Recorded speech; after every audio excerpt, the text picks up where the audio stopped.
बिस्मिल्लाहिर्रहमानिर्रहीम। अस्सलाम वालेकुम। टॉपिक हमारा है गुनेडोट्रोपिन्स फिजियोलॉजी एंड फार्माकोलॉजी।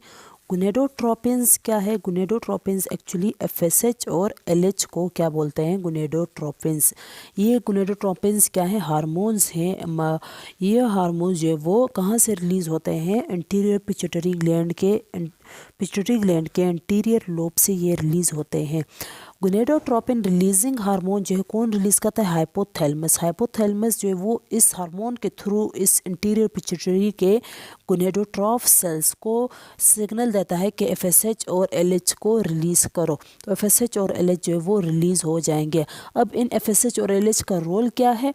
ये जो FSH follicle stimulating hormone, luteinizing hormone, इनका मेल्स में अलग रोल है, फीमेल्स में अलग रोल है। मेल्स में एफएसएच और एलएच का क्या रोल है? एफएसएच और जो है मेल्स में क्या करता है? फॉलिकल स्टिमुलेटिंग हार्मोन मेल्स में जाकर ये जो एफएसएच है एक्ट करता है किसके ऊपर? सर्टोली सेल्स के ऊपर। और सर्टोली सेल से ये क्या सिक्रीट करवाता है? सर्टोली सेल से ये इनहिबिन, एक्टिविन और थर्ड जो हार्मोन है वो एस्ट्रोजन। सर्टोली सेल से ये तीन चीज़ें सिक्रीट करवाता है। इनहिबिन क्या करता है? इनहिबिन जाके फीडबैक मैकेनिज्म के थ्रू क्या करता है? जाकर हाइपोथैलेमस को इनहिबिट करता है और इस गुनेडोट्रोफ सेल्स को इनहिबिट करता है कि गुनेडोट्रोपिन रिलीजिंग हार्मोन को सिक्रीट ना करो और एफएसएच और एलएच को सिक्रीट ना करो। ये इनहिबिन का रोल है। एक्टिविन क्या करता है? ये फीडबैक मैकेनिज्म के थ्रू जाके इसके रिलीज़ को क्या करता है? स्टिमुलेट करता है, मज़ीद इन्हांस करता है। जबकि एस्ट्रोजन क्या करता है? ये स्पर्मेटोजेनेसिस में इसका रोल है, स्पर्म की फॉर्मेशन करता है मेल्स में। ये क्या है? एफएसएच का रोल। एलएच का क्या रोल है मेल्स में? एलएच क्या करता है? ये जाकर एलएच को मेल्स में क्या कहा जाता है? ICSH। मेल्स में एलएच को ICSH interstitial cell stimulating hormone बोलते हैं, क्योंकि ये जाके लेडिक सेल्स के ऊपर एक्ट करता है और लेडिक सेल्स से क्या रिलीज करवाता है? टेस्टोस्टेरोन। ये टेस्टोस्टेरोन क्या करता है? स्पर्मेटोजेनेसिस। लेडिक सेल्स कहाँ पे पाए जाते हैं? हमारे पास टेस्टिस में जो ट्यूब्यूल्स हैं उनके मिड में यहाँ पर सेल्स पाए जाते हैं जिसको लेडिक सेल्स बोलते हैं। ये एलएच और एफएसएच का मेल्स में रोल। अब फीमेल्स में एलएच और एफएसएच का क्या रोल है? एलएच क्या कर एफएसएच और एफएसएच फीमेल्स में क्या करता है? ये क्या करता है? जाके ओवरीज के ऊपर एक्ट करता है और ओवरीज में हमारे पास क्या है? फॉलिकल्स और इसके अंदर एग। इस फॉलिकल को मैच्योर करवाता है, इस एग को मैच्योर करवाता है कौन? एफएसएच। जब ये एग और फॉलिकल मैच्योर हो जाए इसको क्या बोलते हैं? Graafian follicle. इस फॉलिकल को ग्राफियन फॉलिकल बोलते हैं, एग को मैच्योर एग बोलते हैं। अब ये जो ग्राफियन फॉलिकल है ये क्या रिलीज करेगा? एफएसएच के थ्रू। एफएसएच जब इसके ऊपर एक्ट करेगा, अब ये मैच्योर हो गया, ये क्या रिलीज करेगा? एस्ट्रोजन। तो ये किसके थ्रू इस हेल्प से ये इसने रिलीज किया? एफएसएच के हेल्प से ना। ज़ाहिर अगर एफएसएच ना होता तो एस्ट्रोजन भी रिलीज ना होता।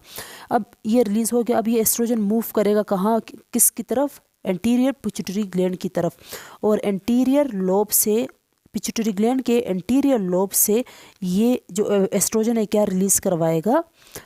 एलएच। और ये एलएच आके अगेन इस एग के ऊपर, इस ओवरी के ऊपर एक्ट करेगा और इस ओवरी से इस एग को रिलीज करवाएगा और इस फॉलिकल को रप्चर, ग्राफियन फॉलिकल को रप्चर करेगा और इस एग जो है वो बाहर आ जाएगा, रिलीज हो जाएगा।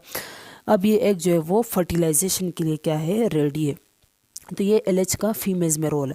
अब हमारे पास कंडीशन ऐसी आ गई, पैथोलॉजी कंडीशन के मेल्स में एफएसएच रिलीज़ नहीं हो रहा। जब ज़ाहिर एफएसएच रिलीज़ नहीं होगा तो क्या होगा? एस्ट्रोजन नहीं होगा। एस्ट्रोजन का हमें पता, ये भी एक्सट्रोजन का इसके अलावा सेकेंडरी जो सेक्सुअल करेक्टर्स हैं उसके फॉर्मेशन में भी उसका रोल है। जब एस्ट्रोजन नहीं होगा तो वो मेल्स में नहीं बनेंगे, टेस्टिस की फॉर्मेशन मेल्स में नहीं होगी। इसके अलावा बाकी जो स्पर्मेटोजेनेसिस की जो फॉर्मेशन जो प्रोसेस है वो मेल्स में नहीं होगा, इनहिबिट हो जाएगा जब एफएसएच सिक्रीट नहीं होगा। एलएच मेल्स में सिक्रेट नहीं होगा, उनमें टेस्टोस्टेरोन नहीं बनेगा, तो स्पर्मेटोजेनेसिस नहीं होगी, तो हमारे पास ये क्या पैथोलॉजी की कंडीशन।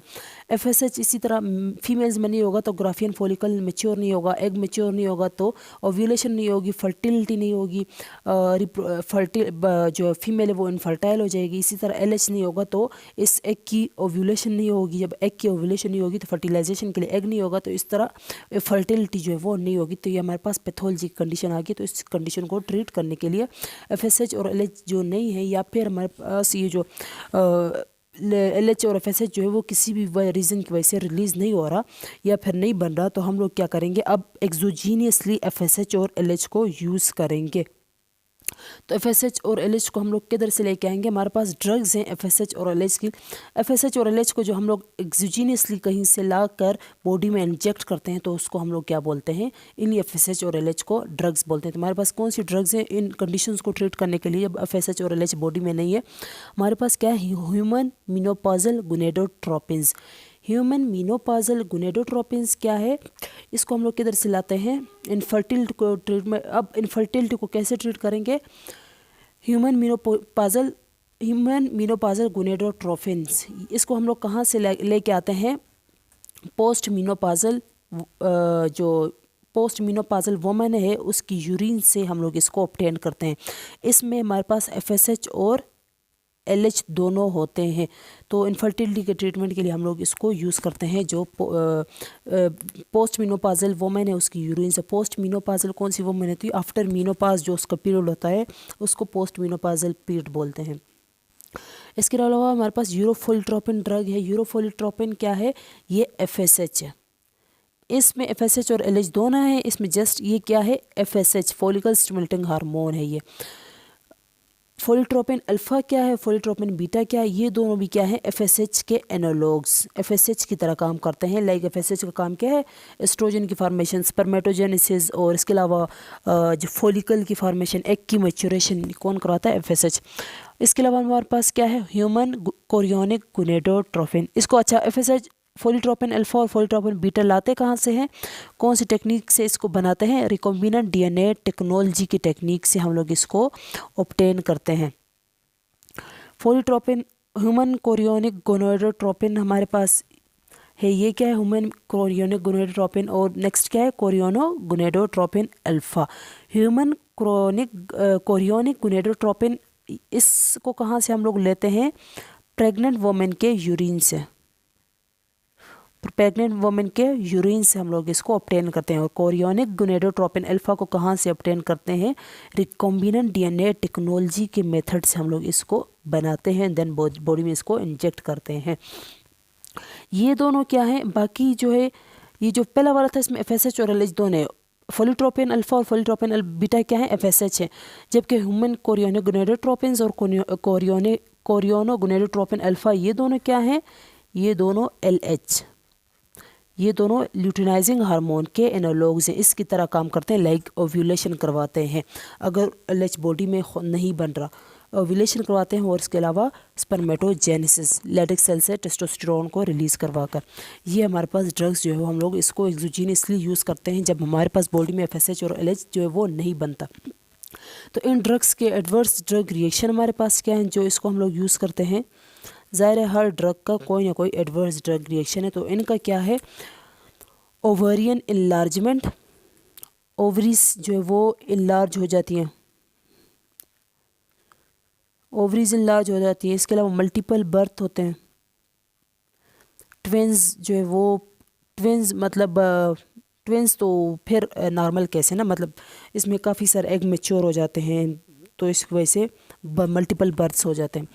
इसके अलावा इसके ओवेरियन हाइपर स्टिमुलेशन सिंड्रोम है इसका, ये इसके एडवर्स ड्रग रिएक्शंस हैं जो ये हम लोग ड्रग्स इसको यूज़ करते हैं, इनके एडवर्स ड्रग